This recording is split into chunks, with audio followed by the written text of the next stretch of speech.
सत्यप्रिय दलित शोषित प्रवासी समाज पार्टी से आज तारीख 3/10/2025 तो दशहरे के दिन, विजयदशमी के दिन आरएसएस राष्ट्रीय स्वयं सेवक संघ अपने 100 वर्ष स्थापना के पूरे कर चुका है।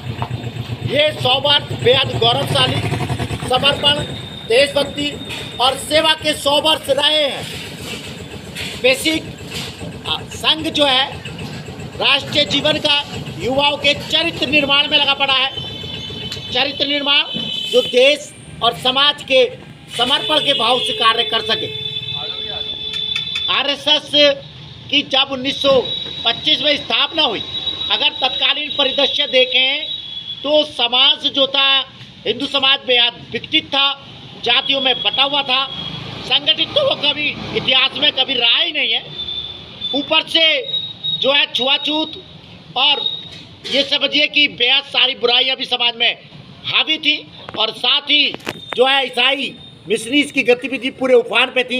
इस्लामी मिशनरीज की जो धर्म परिवर्तन करा रही थी, उनकी गतिविधियां भी पूरे उफान पर थी।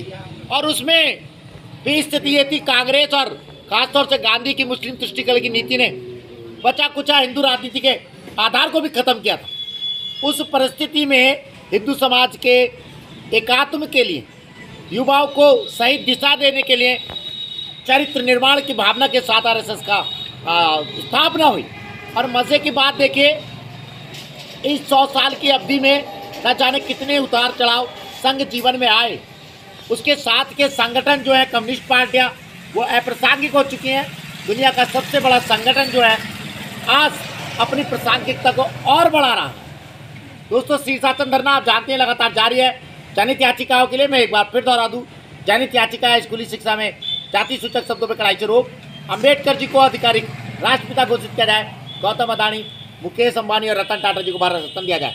यूट्यूब चैनल आप जानते हैं सत्यप्रिय सक्सेना के नाम से है, लगता है बढ़ाइएगा, सब्सक्राइब कीजिएगा। पूरे 100 साल के इतिहास में, चाहे वो विभाजन के समय विस्थापितों की सेवा करना हो, और चाहे जो है आपातकाल के समय में उसके खिलाफ लड़ना हो, आज़ादी की लड़ाई हो, सब में संघ ने बढ़ चढ़ के भाग दिया है। और इस देश को निरंतर एक नई दिशा वो आज भी दे रहा है। एक से एक समर्पित, एक से एक विद्वान स्वयं सेवक आरएसएस ने पैदा किए।